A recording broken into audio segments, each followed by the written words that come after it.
さん、改めましてこんばんは。今日はピースウィングの決起集会に、キックオフ集会に、本当に大勢の皆様方が全国各地域から参加をいただきましたことを、心から感謝を申し上げたいと思います。ありがとうございます。私はですね、この集まっていただいた皆様方の思い、そしてここに足を運んでいただいたこの行動そのものがピースウィング運動そのものだと思っています。誰が自分の時間を割いてこのような集会に来られますか？何の自分に対して、次の世代に対して思いがないのにこのような集会に訪れますか？よく平和に対してですね、何の利益もないと、個々人に対してですね、平和に対して裁判を起こす際には何も利益が生じないんじゃないかと、訴えの利益がないんじゃないかと、このような話も出ますけれども、ここに平和を求めて、そして平和が食われることを恐れてこのように集まってきていただいたこのことそのものが、安倍政権が集団的自衛権という言葉の下で戦争ができる国家の方に向かっていく、それに対して歯止めをかけないとこの国がおかしくなる、私たちの当たり前の生活がおかしくなる、次の世代がおかしくなる、その意識が皆様方をここに集めていただいたこの思いそのものが、私はピースウィング運動のスタートラインだと今日改めて確信をさせていただきました。平和による抑止、私は70年間にわたって日本が憲法9条のもと、そして第二次世界大戦の大きな反省のもと、私たちは徹底した平和主義ということを理念にして、そしてそこに安住することなく平和への思いを国民みんなで共有をして、そして他国には平和外交の下でアフリカ、アジア多くの国々に平和を輸出していきました。そして多くの社会貢献を世界各国にしてきました。そのような平和の中で侵略戦争を行ってきたその反省のもとで、私たちは平和を愛する国家として憲法9条のもと、そして何より戦争を起こさないという確固たる決意のもと、私たちはこの70年間世界でも稀に見る全く戦争を起こさない、そして戦争の被害を受けない、そして他国に対して世界でも有数の支援国としてさまざまな戦争の跡地に対して、または飢餓や貧困が起こっている国々に対して多くの国家に対して大きな貢献をしてきたこの日本国というのを、私たちは戦後大きな誇りに、日本人としての誇りを持って私たちは当たり前の幸せを感受してきました。その中で今回安倍政権が単なる閣議決定という行政行為によって個別的自衛権という枠を超えて集団的自衛権と容認という言葉を明確に使う中で、憲法解釈の変更という暴挙に出ました。ここには2つの問題点があると私は考えています。ちょっとやや小難しい話になりますけれども、一つは集団的自衛権そのものの本質の問題点です。集団的自衛権ということの本質は、よくごちゃ混ぜになるんですけれども、他国の平和に貢献する、他国の平和や安全に対して関わる、そんなこともしない国家っておかしいよねと、こういう話でよくごまかされるんですけれども、集団的自衛権というのはそのような概念ではありません。個別的自衛権というのは、まず日本が九白不正の侵害を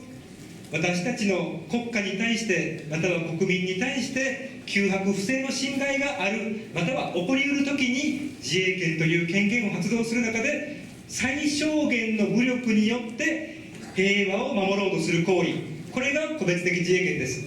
日本国憲法の解釈においては、これは司法の場でも行政の場でも立法府の場においても、自衛隊が認められ、個別的自衛権が認められる背景には、日本の国民と国家を守る最小限度の武力であるから、そして自国の自衛という目的に限定するから、だからこそこれまで憲法の下で認められてきました。平和主義を謳う日本国の下で認められてきました。一方で集団的自衛権というのは実は冷戦下でよく使われてきた概念です。ソ連のハンガリーへの侵攻、アフガニスタンへのアメリカの侵攻、そして近年においてはイラク戦争、このような戦争においてですね、他国が自衛という言葉を使って戦争を正当化する際に共同して自分の自国には関係なくても共同して武力を行使する権利が集団的自衛権です。他国が自衛という理念を用い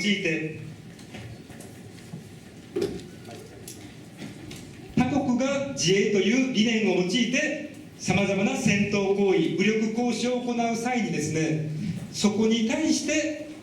その影響を受けていない他国が共同して自衛権を行使する、これが集団的自衛権です。日本は憲法9条において、そして私たちの覚悟として国際紛争を解決する手段としては武力を、一切の戦争を永久に放棄する、このように憲法9条では明確に明文で述べています。国際紛争を解決する手段としては永久に武力と戦争を放棄する、これが憲法9条の解釈ではなくて明文そのものです。その中で今回の集団的自衛権は他国の国際紛争を解決する手段として武力を用いる、これが集団的自衛権の概念そのものなんです。そこに憲法を容認するというのは解釈どころか明文規定として明確に憲法違反なんです。これは解釈の問題ではありません。改憲を願う人も護憲の人も憲法を改正するべき、または憲法を守るべき両面の方々にとって明文を読みさえすれば憲法9条の国際紛争を解決する手段として武力を、戦争を一切放棄するという文章を読めば集団的自衛権そのもの自体の問題というのが違憲になるということはもう明確なんです。これまで歴史において侵略戦争をしようとしてきた国家はほとんどありません。ほとんどの国が自国の利益のため、自国の安全を守るため、国際社会の平和や秩序を守るため、このような理屈のもとで歴史の中で多くの国家は戦争を起こしてきました。これはこの100年の歴史ではありません。この2000年の歴史で攻めるために攻めるんではなくて世界平和を作るため、世界の安心安全を作るため戦争を起こさないと自国が危ないから、このような自衛権という言葉を使いながらこれまで世界各国は戦争の惨禍に見舞われてきたんです。私たちは自衛権という言葉に安住してはいけません。これまでアメリカという国家はイラク戦争において使った言葉は先制的自衛権という言葉です。大量破壊兵器があるからという言葉のもとでアメリカとイギリスが先制的自衛権を持って、そして周辺地域を守るための集団的自衛権を行使するという論拠のもとで当時の小泉総理はですね、アメリカとイギリスの行為に対して賛成し支持すると、このような言葉を小泉総理は述べました。一方でドイツ、フランスはじめとした国連諸国においては多くの国家がアメリカとイギリスの行為に対して反対の声を出しました。当然国連安全保障理事会、国連総会でもアメリカとイギリスの行為には大きな批判の声が上がりました。国際社会が認めた戦争ではありませんでした。アメリカとイギリスが先制的自衛権、攻められる前に攻めるんだよという言葉による先制的自衛権という言葉を用いて実質的な戦争を仕掛けたんです。それがイラク戦争でした。今回の安倍内閣の言う集団的自衛権というのは、仮に小泉総理が賛成し支持すると言った時と同じようにですね、一方的なアメリカとイギリスだけの戦争行為に対して日本が集団的自衛権という論拠を使って戦争ができる国家になるというのが集団的自衛権なんです。決して国際社会全体で平和を守る活動でもなければ、実は湾岸戦争の時にはこれの良し悪しはいろいろあると思います。湾岸戦争の当時においては国連がその多国籍軍に対して承認をして、また世界各国で国連総会においてクウェートを守るためにみんなで軍隊を少しずつ出し合おうという一定の国連組織の承認があった軍隊の派遣でした。一方で集団的自衛権または先制的自衛権、このように自衛権という言葉を起こしてこれまでアメリカという国が世界で最も第二次大戦後戦争を起こしてきたアメリカという国家が常に使う自衛権というのは常に実質的な戦争行為、このようなことが今の現実です。特に冷戦下においてソビエトとアメリカは集団的自衛権の行使、同盟国を守るためこのような言葉で集団的自衛権を活用してきました、悪用してきました。日本という国家がこの70年間平和を守ってきたという実績があります。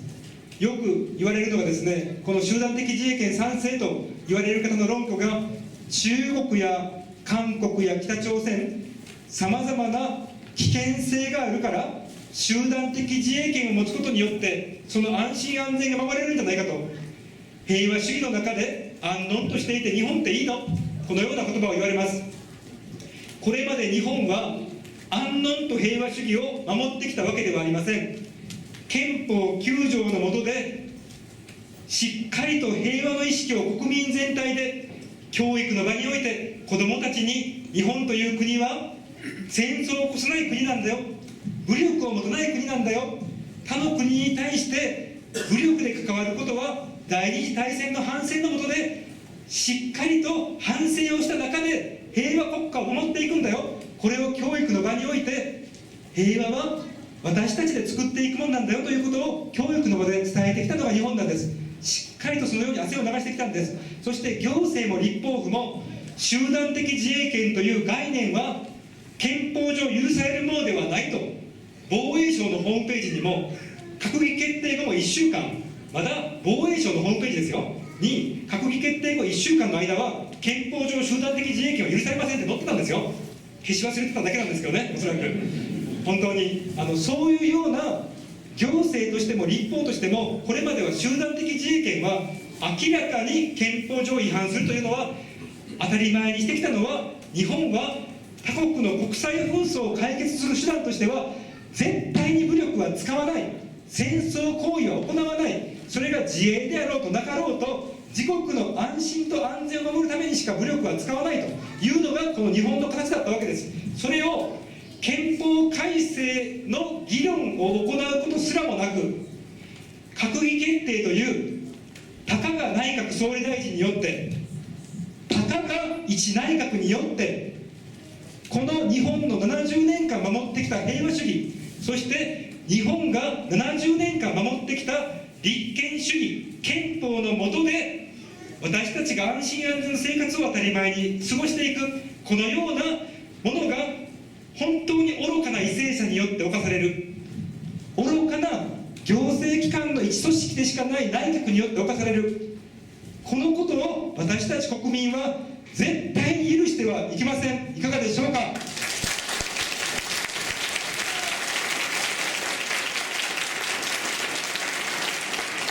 私はですね、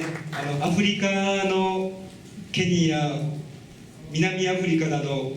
さまざまな愚かな為政者によって国の形が壊された、人種差別によって多くの人が差別をされる社会が生まれた、または戦争の跡地において戦争が多くの憎しみを生み民族対立を作った、そして貧困飢餓にあえぐ社会が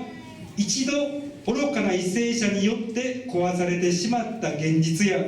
愚かな為政者によって壊されてしまった社会を現場で取り戻していくことが、新たな政治によって取り戻していくことがいかに難しいかということを、私はアフリカの戦争跡地または人種差別が起こったそのような地域で見てまいりました。今日本は分水嶺だと思います。今自民党勢力だけではなくて多くの政治勢力が集団的自衛権イエス賛成の立場で話をされます。政治家として周辺地域からの安全を守るために武力を使った抑止と武力による抑止、武力による平和という言葉が使われます。子どもたちに対して、次の世代を担う子どもたちに対して武力によって平和を守っていくんだよ、自分たちの国が危ないから私たちも銃を持とうね、そんな教育を次の世代に子どもたちにするんですか。教科書にそのように載せるんですか。そうではなくて、私たちは70年間守ってきた平和主義、そして平和主義を徹底することによって、そして他国に対しても国民に対しても当たり前の幸せをみんなで平和の中で分かち合うことの大切さをしっかりと認識をしてきた、このような社会を今作るのか、武力による平和という概念の国家にしていくのか、今政治が機能しない、政治がこの新たな方向性を作っていくことを止められない現実においては、私たち市民が、私たち国民が今立ち上がらないと、この国の流れは止まりません。私一人では止まりません。皆様方一人一人がこの問題に対して今日集まっていただいた、足を運んでいただいたことは第一歩なんです。この今日ここに集まっていただく第一歩がなければ、これからの社会は動かなかったかもしれない、歴史は変わらなかったかもしれない。このピースウィング運動をですね、今日から皆さんと共にスタートをする、そして皆様方一人一人がスタートをする、それぞれの地域でスタートをする、それぞれの団体の中でスタートをする。今日は大勢の市議会議員の方々も全国から集まられました。それぞれの平和に対する活動をこれまでされてきた方々も集まられました。これまで政治に関心がなかった方々もおそらく来られていると思います。子どもたちの将来を願って今日は話を聞きに来たという方も集まられていると思います。さまざまな方々が集まられる中で、右でも左でも思想やイデオロギーでもなく、私たちは平和という一点において今日集まったというふうに私は感じています。ただ平和は壊されてしまったら取り返すのは大変です。私たちが今当たり前の幸せを当たり前に享受をしているこの現実というのは、今幸せを感じている時にはなかなか感じられないんです。でも壊されてしまって初めて、あの時平和だったよなと、あの時なんで行動しなかったんだろうな、なんであんな政権をほったらかしにしといたんだろうな、そのような思いになるのが、この国際社会全体で歴史の中で戦争が起こしてしまった惨禍、または愚かな為政者が政治判断を犯してしまった悲劇、それがこの国の世界の歴史が物語っています。私たちは今愚かな為政者によって国の形が変えられること、この国の平和の形が変えられること、そして当たり前の幸せが壊されてしまうこと、これを決して見逃してはいけません。私は本当に小さな力です。今日もですね、本当に事務局もないままで、電話番号もないままで、そして何のお金もないままでですね、本当にボランティアベースの方々がああいうピースウィングの T シャツを作ってくれて、私がこう作ってくれて言ったわけじゃないんですよね。本当にピースウィングの T シャツ作ってクッキーもあったのは私驚きました。クッキーもあってですね、ああいう形で本当に市民の皆さんが汗を流して本当に頑張っていただいて、実はこの1週間も3日間朝早くからですね、7時からこうビラ配りをして本当に駅前でですね、ピースウィング運動を頑張りましょうというのをですね、本当に汗を流してくれました。私たちはこれから国とも戦っていきたい。でも何より平和というのは戦って奪っていかないとこの国の形は変わっていかない、もうそういう時期に私はなっていると思います。平和に戦いましょう。私は今の内閣を提訴をしなくてはいけない。そして今後もしこの今の閣議決定に基づいて法律の形成が出されてきたら、または新たな行政行為が生まれてきたら提訴をしなくてはいけない、このように思っています。ただ私一人の力では弱いです。私一人の感情や価値観で動いているわけではありません。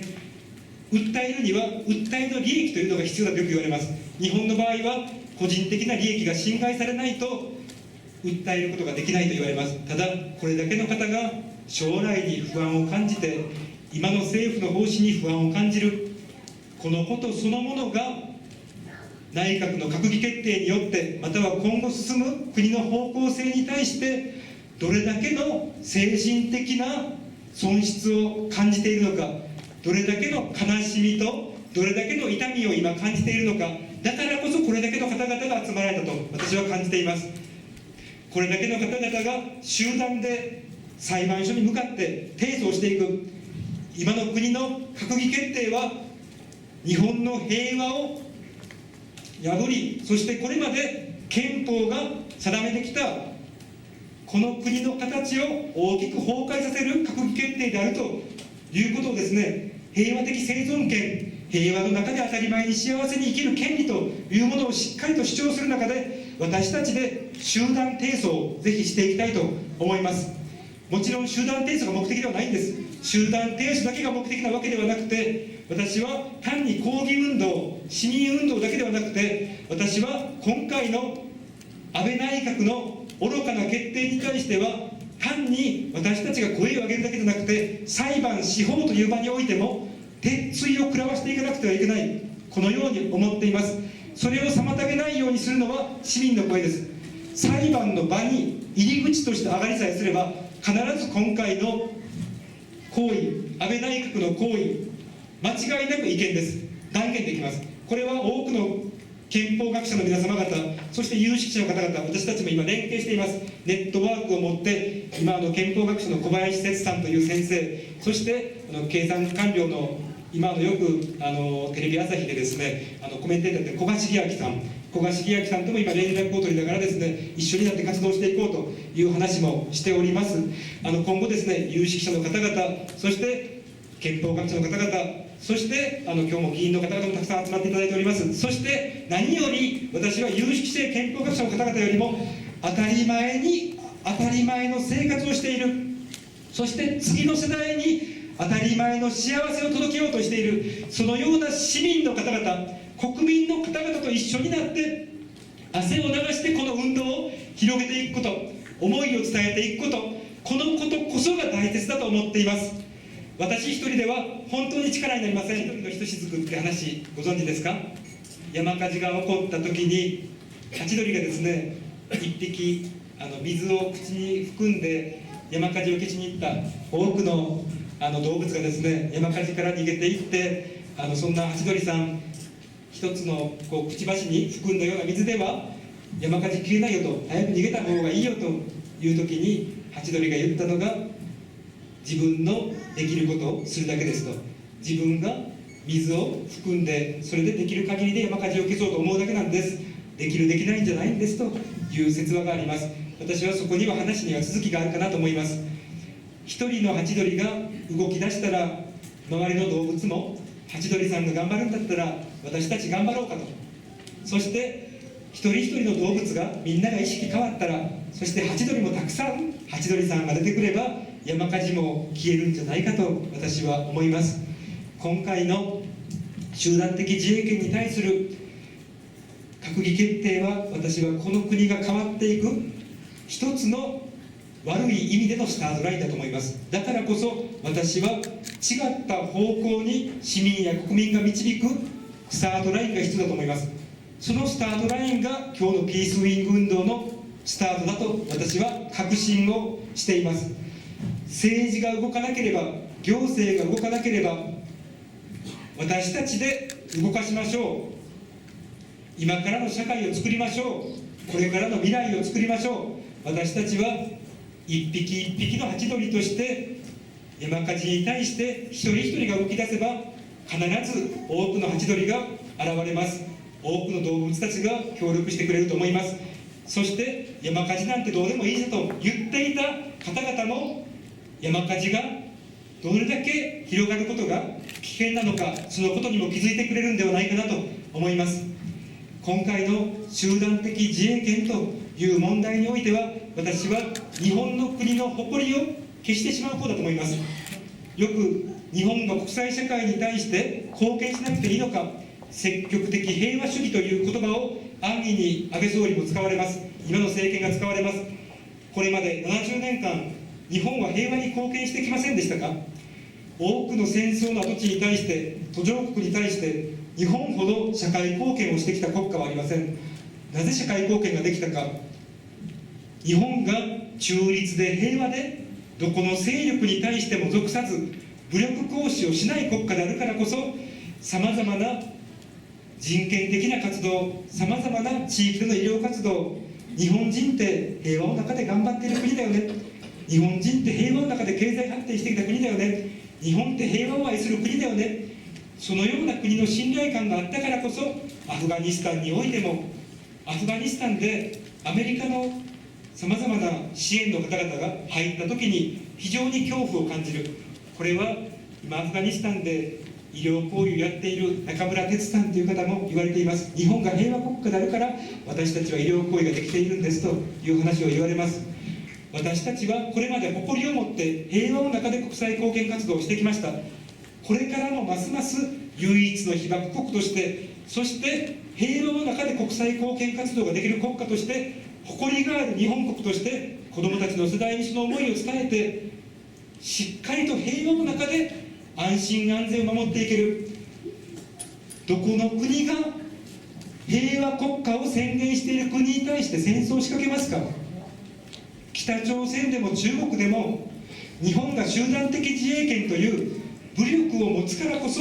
危険を生み出すんです。よく中国や北朝鮮が危険な国家だから日本も武力が持つべきだ、相手の国家を信用しない、相手が武力を持っているから私たちも武力を持つ、そのどこに平和がありますか。